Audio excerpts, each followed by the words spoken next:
안녕하세요. 우리 삶의 깊은 의미와 방향을 모색하는 시간, 여러분과 함께합니다.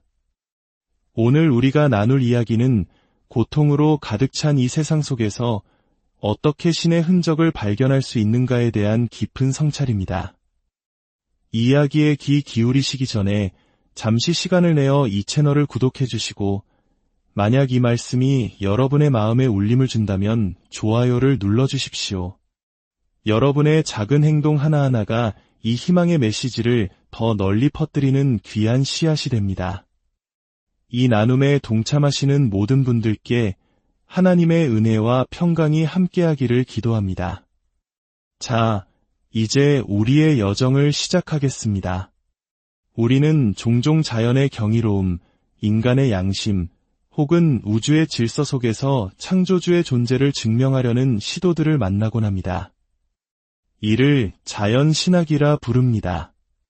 어떤 이들은 세상의 꽃과 동물, 하늘과 바다, 그리고 인간의 이성을 통해 신에게 이르는 길을 찾을 수 있다고 믿었습니다. 하지만 또 다른 이들은 그것이 거의 불가능한 일이라고 생각했죠. 특히 1755년 리스본 대지진과 같은 끔찍한 재앙들은 과연 이 세상의 모습만으로 자비로운 신을 이야기할 수 있는지에 대한 깊은 회의를 낳았습니다. 세상은 신의 존재를 보여주는 분명한 증거들로 가득 차 있는 것 같으면서도 동시에 신의 부재를 외치는 듯한 고통과 악으로 가득 차 있습니다. 우리는 이 양극단 사이에서 어떻게 길을 찾아야 할까요? 오늘 저는 저명한 신학자 톰 라이트 교수의 통찰을 바탕으로 이 오래된 질문에 새로운 빛을 비추어 보고자 합니다. 그의 주장은 우리가 흔히 생각하는 방식과는 조금 다릅니다. 세상에서 신으로 곧장 올라가는 길을 찾는 대신 그는 먼저 인간의 삶 깊숙한 곳에 자리한 7가지 보편적인 갈망에 주목합니다. 그는 이것들을 이정표라고 부릅니다. 하지만 이정표들은 온전하지 않습니다. 그것들은 무언가를 가리키고 있지만 동시에 부서져 있습니다. 이 7가지 부서진 이정표는 바로 정의, 아름다움, 자유, 진리, 힘, 영성, 그리고 관계입니다. 첫째, 정의입니다. 우리는 모두 공정한 것과 불공정한 것을 압니다. 어린 아이조차도 그건 불공평해요 라고 외칠 줄 알죠. 한 나라가 조약을 맺고 그것을 어길 때 우리는 그것이 잘못되었다는 것을 압니다. 하지만 우리 자신은 어떻습니까? 우리는 종종 자신의 이익을 위해 정의를 외면하거나 구부립니다. 정의에 대한 갈망은 우리 안에 깊이 새겨져 있지만 그것을 온전히 이루기란 너무나도 어렵습니다. 둘째, 아름다움입니다. 장엄한 일몰, 감동적인 교향곡, 아이의 해맑은 미소 앞에서 우리는 살아있음을 느낍니다. 아름다움은 우리를 인간답게 만듭니다. 하지만 그 아름다움은 영원하지 않습니다. 노을은 사라지고 아이는 자라며 꽃은 시듭니다. 음악은 멈추고 어둠이 찾아옵니다. 우리는 자석처럼 아름다움에 이끌리지만 그것은 신기루처럼 사라져버립니다. 이토록 강렬한 아름다움에 대한 갈망은 대체 어디서 오는 것이며 왜 이리도 덧없는 것일까요? 셋째, 자유입니다. 우리 모두는 자유를 갈망합니다. 우리 민족의 역사를 돌아보면 자유를 향한 투쟁의 순간들이 얼마나 많았습니까? 하지만 자유는 얻기도 지키기도 어렵습니다. 한 사람의 자유가 다른 사람의 희생을 대가로 하는 경우는 또 얼마나 많습니까? 장 자크 루소는 인간은 자유롭게 태어났지만 어디에서나 쇠사슬에 묶여 있다고 말했습니다. 이 말은 오늘날에도 여전히 진실입니다. 넷째, 진리입니다. 우리는 진실을 알고 싶어하고 거짓말쟁이들에게 둘러싸여 살고 싶지 않습니다. 하지만 진실을 추구하는 것이 우리를 오만하게 만들까 두려워하기도 합니다. 포스트 모더니즘은 모든 진리 주장이 사실은 권력을 향한 위장된 욕망일 뿐이라고 말합니다. 우리는 진리가 필요하지만 거짓의 세계에 살고 있으며 때로는 우리 자신도 그 거짓에 일조합니다. 다섯째, 힘입니다. 흔히 힘은 부패한다고 말합니다. 하지만 힘 없이는 아무것도 바꿀 수 없습니다. 선한 사람들이 아무것도 하지 않을 때 악이 번성하는 것을 본 개혁가들은 힘의 레버를 잡았지만 그 힘이 자신들을 어떻게 변화시키는지 발견하고 좌절하곤 합니다. 불을 끄기 위해 불을 사용하면 결국 불만 남게 됩니다. 우리는 창조 세계 안에서 지혜로운 힘을 사용하도록 부름받았지만 지혜라는 부분을 잊어버리고 상황을 더 악화시키는 경우가 많습니다.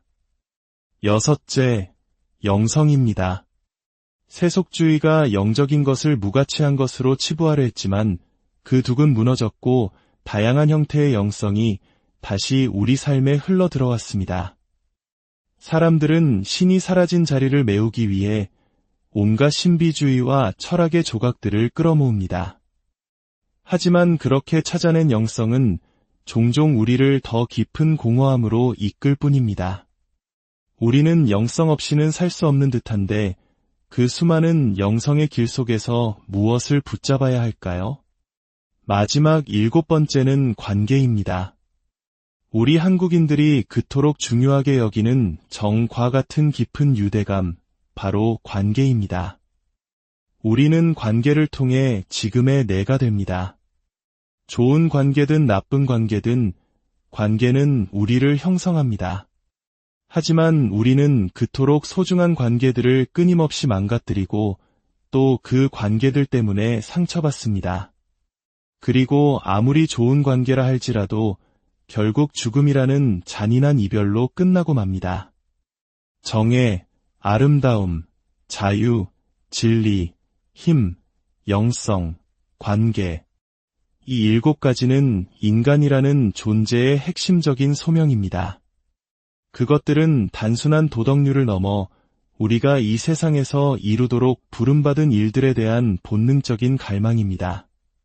하지만 보셨다시피 이 모든 이정표들은 부서져 있습니다. 어딘가를 가리키는 듯하지만 우리를 벼랑 끝으로 혹은 다시 제자리로 이끌 뿐입니다. 이것들은 그저 우리의 헛된 상상이 만들어낸 유령일 뿐일까요? 바로 이 지점에서 톰 라이트 교수는 우리의 시선을 완전히 다른 곳으로 돌립니다. 이 모든 부서진 이정표들이 결국 한 곳을 향해 비틀거리며 나아가고 있으며 그 길이 끝나는 지점에 또 하나의 궁극적인 부서진 이정표가 서 있다고 말입니다. 그것은 바로 예수 그리스도의 십자가입니다. 생각해 보십시오. 정의를 향한 외침은 십자가 위에서 철저히 짓밟혔습니다. 로마 총독 빌라도조차 예수의 무죄를 알았지만 그는 군중의 압력에 못 이겨 손을 씻어버렸습니다. 정의는 실종되었습니다. 아름다움 또한 찾아볼 수 없었습니다. 시편 기자는 아침과 저녁이 하나님을 찬양한다고 노래했지만 예수가 죽을 때 세상은 빛을 잃고 어둠에 잠겼습니다. 그곳에는 어떤 영광이나 아름다움도 없었습니다. 자유는 어떠했습니까? 예수는 유월절, 즉 자유를 기념하는 절기에 처형당했습니다. 로마 제국은 그들의 방식으로 자유를 짓밟았습니다. 진리는 조롱당했습니다. 예수가 빌라도에게 나는 진리를 증언하기 위해 세상에 왔다고 말했을 때 빌라도는 진리가 무엇이냐? 고 비웃었습니다. 제국의 힘 앞에서 진리는 무력했습니다. 힘 역시 마찬가지였습니다. 사랑의 힘으로 세상을 치유하던 예수는 힘에 대한 사랑에 의해 짓눌렸습니다. 사람들은 그가 다른 사람들은 구원하였으되 자신은 구원할 수 없도다라며 조롱했습니다. 영적인 관계는 단절되었습니다. 아버지 하나님과 가장 깊은 관계를 맺었던 예수는 십자가 위에서 나의 하나님, 어찌하여 나를 버리셨나이까? 라고 절규했습니다. 인간관계는 처참하게 무너졌습니다. 제자 유다는 그를 배신했고 베드로는 그를 부인했으며 나머지 제자들은 모두 도망쳤습니다. 십자가 아래에서 우리가 그토록 갈망하던 7가지 이정표는 모두 산산조각 나버렸습니다. 인간의 모든 희망과 이상이 끝나는 자리, 그곳이 바로 십자가였습니다. 세상의 기준으로 보면 이것은 완벽한 실패이며 신의 부재를 증명하는 가장 강력한 증거입니다. 하지만 바로 여기서 기독교 신앙의 가장 심오한 역설이 시작됩니다. 초대 교회 기독교인들은 그리고 톰 라이트 교수는 바로 이 절망의 한복판에서 이 모든 것이 부서지는 바로 그 순간에 참되신 하나님이 가장 분명하게 드러났다고 선포합니다. 어떻게 이것이 가능할까요? 그것은 부활이라는 사건을 통해 역사를 거꾸로 읽기 시작했기 때문입니다. 마치 엠마오로 가던 두 제자가 부활하신 예수를 만난 뒤에야 왜 메시아가 고난받고 죽어야 했는지 성경 전체를 통해 깨닫게 된 것처럼 말입니다. 부활의 새벽빛 속에서 십자가를 다시 바라볼 때 그것은 더 이상 실패의 상징이 아니었습니다. 그것은 우리가 상상했던 모든 것을 뛰어넘는 완전히 새로운 종류의 신을 드러내는 계시의 정점이었습니다. 우리는 흔히 전능하고 모든 것을 알고 모든 것을 통제하는 초월적인 존재로서의 신을 상상합니다. 하지만 십자가가 보여주는 하나님은 그런 신이 아닙니다. 십자가는 궁극적인 불의를 몸소 겪으신 하나님, 아무런 아름다움도 없이 멸시당하신 하나님, 자유를 박탈당하신 성육신하신 하나님, 그의 진리가 제국의 거짓에 짓밟히도록 허락하신 하나님, 힘에 대한 사랑에 의해 으스러진 사랑의 힘이신 하나님, 그리고 가장 깊은 관계 속에서 버림받음을 경험하신 하나님을 우리에게 보여줍니다. 이것이 바로 핵심입니다.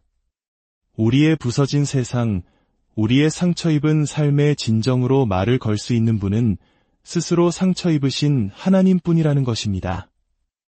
영국의 한 시인이 쓴 시의 마지막 구절처럼 말입니다. 다른 신들은 강했지만 당신은 약하셨나이다. 그들은 말을 타고 달렸지만 당신은 왕좌를 향해 비틀거리며 걸으셨나이다. 우리의 상처에는 오직 하나님의 상처만이 말을 건넬 수 있나니 상처 입은 신은 오직 당신뿐이시나이다. 이 깨달음은 우리의 부서진 7가지 이정표에 새로운 의미를 부여합니다. 부활의 비단에서 우리는 깨닫습니다. 정의를 향한 우리의 갈망이 헛되지 않았음을, 하나님께서 십자가를 통해 이 세상의 모든 불의를 짊어지셨고 마지막 날에 그의 정의를 완성하실 것이기 때문입니다.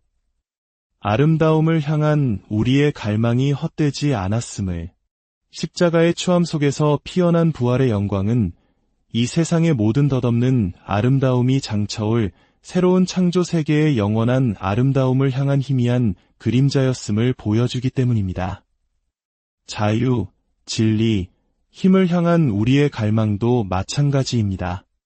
십자가는 죄와 죽음의 권세로부터 우리를 해방시키는 새로운 출애굽 사건이며 세상의 모든 거짓을 이기는 궁극적인 진리의 선포이며 약함 속에서 온전해지는 새로운 종류의 힘의 시작입니다. 영성과 관계를 향한 우리의 갈망 또한 새로운 의미를 얻습니다. 십자가는 하나님께서 우리와 함께 하시기 위해 얼마나 멀리까지 오셨는지를 보여주는 가장 확실한 증표입니다. 하나님은 저 높은 하늘에 멀리 계신 분이 아니라 우리의 가장 깊은 고통의 자리까지 내려오셔서 우리와 함께 하시는 분입니다. 그리고 십자가 위에서 예수님이 보여주신 용서와 사랑은 깨어진 관계를 회복하고 정을 넘어선 진정한 공동체를 이룰 수 있는 유일한 길을 제시합니다. 결국 십자가는 우리의 부서진 이정표들을 수리하고 그것들이 원래 가리키려 했던 진정한 목적지를 보여줍니다. 우리는 더 이상 그것들을 가지고 우리 힘으로 신에게 오르려 애쓸 필요가 없습니다. 오히려 십자가라는 궁극적인 이정표 앞에서 우리를 찾아오신 하나님을 만납니다. 제가 이야기의 힘을 보여주는 두 가지 실화를 나누며 마무리하고자 합니다. 2000년 런던 국립미술관에서 구원을 보다라는 제목의 특별 전시회가 열렸습니다. 대부분 예수의 죽음을 묘사한 오래된 종교화들이었죠. 비평가들은 이 끔찍하고 낡은 그림들을 봐야 하느냐며 호평했습니다. 하지만 놀랍게도 일반 대중들은 전문가들의 비평을 무시하고 구름처럼 몰려들었습니다. 그들은 십자가의 형상 속에서 자신들의 삶 속에 흩어져 있던 정의, 아름다움, 고통, 사랑에 대한 부서진 조각들이 하나로 모이는 듯한 깊은 울림을 경험했던 것입니다. 또 다른 이야기는 파리의 추기경이었던 장마리 리스티제가 직접 겪은 일입니다. 어린 시절 그는 친구들과 함께 장난삼아 성당의 고해소에 들어가 온갖 거짓 죄들을 꾸며서 고백했습니다. 다른 친구들은 웃으며 도망쳤지만 그의 차례가 되었을 때 신부님은 그에게 보석을 주었습니다. 성당 저편에 걸려있는 커다란 십자고상 앞으로 걸어가서 그 십자가를 바라보며 이렇게 3번 말하여라. 당신은 나를 위해 이 모든 일을 하셨는데 저는 아무 상관도 하지 않습니다. 소녀는 이 또한 장난의 일부라 생각하고 십자가를 향해 걸어갔습니다. 그는 첫 번째로 외쳤습니다. 당신은 나를 위해 이 모든 일을 하셨는데 저는 아무 상관도 하지 않습니다. 그리고 잠시 멈칫했습니다. 그는 두 번째로 말했습니다. 하지만 세 번째는 차마 말할 수 없었습니다. 그는 그 자리에 무너져 내렸고 완전히 변화된 사람으로 성당을 나섰습니다. 훗날 추기경이 된 그는 이렇게 말했습니다. 제가 이 이야기를 아는 이유는 바로 제가 그 어린 소년이었기 때문입니다. 그렇습니다. 십자가는 여전히 가장 완고한 마음에도 마를 겁니다. 왜냐하면 그것은 우리 인간의 가장 깊은 갈망과 가장 깊은 절망이 만나는 지점이며 바로 그곳에서 하나님의 무한한 사랑이 계시되기 때문입니다. 결론적으로 고통스러운 세상 속에서 우리가 발견하는 신의 흔적, 즉 이정표들은 우리를 곧장 신에게로 인도하는 완벽한 지도가 아닙니다. 그것들은 부서져 있고 우리를 자주 길 잃게 합니다. 하지만 그 부서진 이정표들이 가리키는 길의 끝에서 우리는 십자가에 달리신 예수를 만납니다. 그리고 부활의 아침에 우리는 그 십자가가 모든 길의 끝이 아니라 모든 것의 새로운 시작이었음을 깨닫게 됩니다. 이제 우리는 그 수리된 이정표를 따라 살아가는 사람들입니다. 정의를 위해 싸우고 아름다움을 창조하며 자유를 나누고 진리를 말하며 사랑의 힘을 실천하고 참된 영성 안에서 깊은 관계를 맺어갈 때 우리는 이 세상 속에서 살아계신 하나님을 알고 또 그분을 드러내게 됩니다. 우리의 가장 깊은 슬픔을 희망으로 바꾸시는 주 예수 그리스도의 은혜와 평강이 이 이야기를 듣는 모든 분들의 삶 가운데 늘 함께 하시기를 기도합니다. 만약 오늘 이야기가 여러분에게 작은 위로와 빛이 되었다면 채널 구독과 공유를 통해 이 희망의 빛이 더 많은 이들에게 전해질 수 있도록 함께